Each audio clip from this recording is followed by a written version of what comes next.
Chapter 44, At Storm's Planet.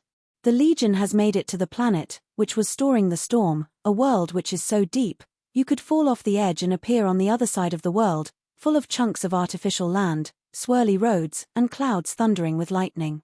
After a good look around, after seeing a massive energy container, it turns out to be a cube storm which is charging up. Once it's released, it is enough to go all around the universe. What makes this worrying is that if there were no other Graditis other than Amiku, this means that Torrid could be alive and around this planet. This is no doing from Slitherarch, as the Legion was told that Slitherarch was to charge up something which would attack multiple planets once released. Nicole tells everyone to prepare themselves, but it turns out Amiku is Torrid the whole time, wanting to prove that this alien mixing team is just as faulty as the one created 100 years ago by Zemian. He was never keen on this alien mixing, it has only led to conflicts that have made him uneasy for years. How can he spend years with Hermota if there might be an attack coming to him? Once the Legion cracks this case, Torrid, not Amiku, embeds them all into cubes, in hopes of restricting them and even taking them down while Torrid finishes charging up the storm. It turns out alike Slitherarch. His life had been hindered by the Legion too. If the Legion is around, he cannot get into Hermato's secrets, and the storm was building up because Torrid needed to place all of the discharge whenever the element was used, an element he has in his home world, answering where the last element is located. Torrid so letting all this discharge everywhere will lead to an era of peace but at the cost of suffering. Torrid is also able to protect his planet but he is still insecure. Not to mention the many times races have passed his defenses and nearly hurt him despite his armor, but his getting hit stops his tracks towards the element's secrets. This would make a lot of races gain a lower quality of life for other planets' safety, even hoping to hone at Xyanthor too. Torrid wants no interruptions, sometimes looking into an element is dangerous business. Torrid is aiming to find all sorts of secrets such as perhaps creating brand new materials and coming up with new ideas for technology, and he even considers exploring other elements like creating his materialistic life forms if he ever gets his hands on Livinga. All of this experimenting with Hermota he has been doing for the last 100 years since the elemental wave, only slowed down via interruptions from those outside of his world. This is where Torrid decides to get himself a bodyguard, encountering Opusnost who wants to fight all the time. Torrid hopes for Opusnost to defend him all the time. With the power Torrid has. Yes, Torrid would be having Opusnost around often, but Torrid going from his familiar element onto other ones, he would give Opusnost any he wants, maybe a planet of his own. He will be able to access all sorts of power in peace, treating the universe as his playground. He has never made good connections, making him want his own company, making him more concentrated. This sudden cube clobbering all around the Legion while Amiku reveals his true nature shocks the Legion, meaning that Xyanthor was not responsible for the storm, only for letting Slitherarch loose. What's also interesting is that the planet turns out to be Zamis, all bare, and he only just about recognizes that the planet is not as nice looking as it used to be. Zamis race would most likely be seen as a threat to Xyanthor. Zami only left Earth before he was 10 years old. Meaning they might have died too, and those on Earth thought he was a human considering he didn't unlock his lightning until much later, which is normal for his race. And so, the storm is released to the galaxy, and even Torrid charges another attack that aims to bomb the Legion like a collection of airstrikes. These airstrikes are to get the Legion either dead or injured. Torrid only wants to get going. And certainly destroying the vehicles will keep the Legion on the planet, or as he may have thought. Thanks to Pod's concentration, a shard of ice hits Torrid, and because Torrid has a very hard body, the shard doesn't hurt him but it is enough to lose his concentration. So everyone is set free. With the storm now ready, Torrid is going to use it to enable himself to escape while providing one chance to try and kill the Legion. Like some races, they are better on their turf whether it's familiarity or a boost of power, and it is both with Torrid. He will go to the home world of the Graditis, and Torrid tries to form a craft of his own using his material generating power. With the storm released, the Legion tries and slow down Torrid, but the incoming storm is making them have to go to cover. Not to mention this storm is all being controlled by Torrid. He knows how to control it to target multiple planets, and he is using some of the cubes to target the Legion. They all use their projectiles, unable to get close to Torrid, However, Torrid gives Opusnost an easy path to him, seeing if Opusnost wants to join Torrid. Confused, Opusnost asks why to do all of this, and that they were both mates and possibly joining the Legion. Torrid was putting on a massive act, but he offers to make Opusnost more intimidating to others. To remain as Torrid's right-hand man, to which Opusnost declines. This angers Torrid, and he tries to use cubes against Opusnost before Opusnost can land a strike on Torrid, even dropping his Collaptor to prevent himself from being tracked, destroying his Collaptor too.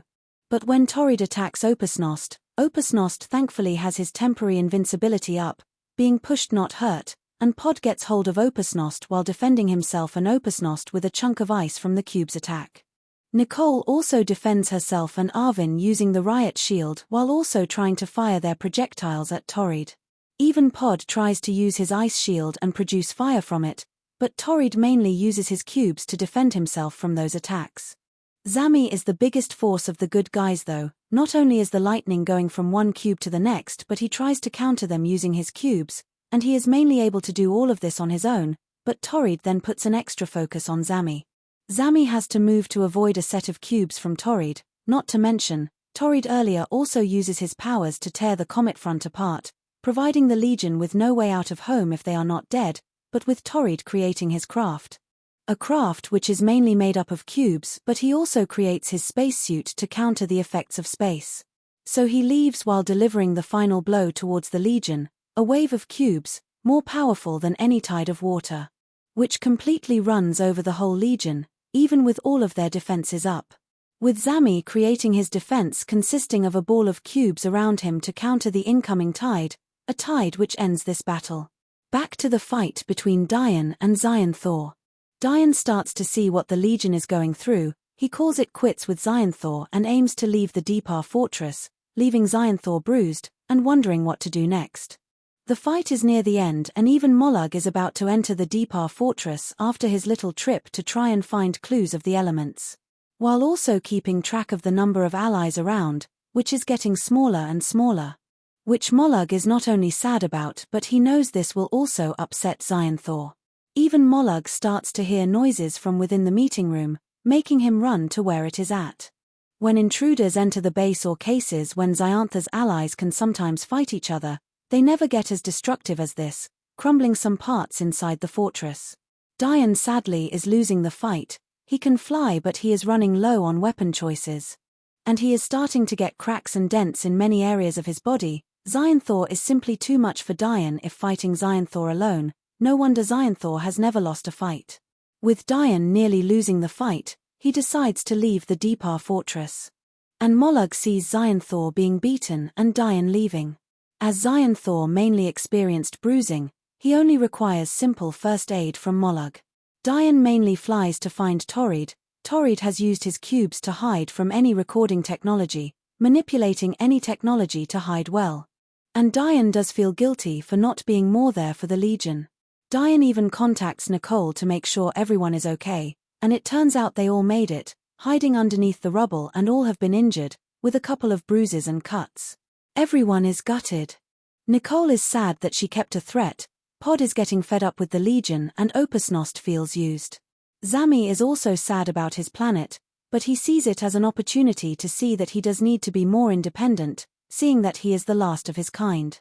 What is interesting about this is that Torrid is an evil of his own, not connected to Xyanthor. They even remember in the tale that Torrid acted out of his intentions. Not everyone is influenced by Xyanthor. Arvin, despite being bothered by this new scenario, decides to step up. Try and keep everyone together, trying to get everyone to be happy, even if Pod and Opusnost have had second thoughts. Before Dian finishes contacting the Legion, Pod even has a go at Dian for going for Xyanthor instead of finding and sorting out Mechajaws and the Morphils. Or even helping the Legion instead of the threats have diminished. Dian, despite being devoid of emotion, does sense a hint of regret within himself and reasonable annoyance from Dian, but he will help the Legion now by slowing down Torrid as he gets a star to heal himself. Afterwards, Zami takes the chance to motivate everyone. The only way they can get off the planet is via ships, right? And so he thinks back to the Sochus advice. Zami generates 4 ships. And they thought to create multiple ships to make it easier when flying through the galaxy of cubes that are now out and about. Creating these ships is Zammis' best achievement with this new cube power, something which Pod is starting to dislike considering it shares the same power as Torrid. Even Opus Nost is somewhat bothered by this, but Arvin reassures that not only does Zammi have his spin of this power but that the Legion also has a minor advantage. Zammi creates another awesome atone.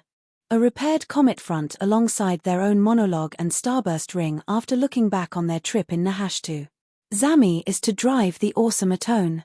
Opus Nost has his comet front and then Pod and Nicole are given tips for when Pod drives the monologue and Nicole drives the starburst ring, and after some practice, they get going, and even Arvin joins Pod too.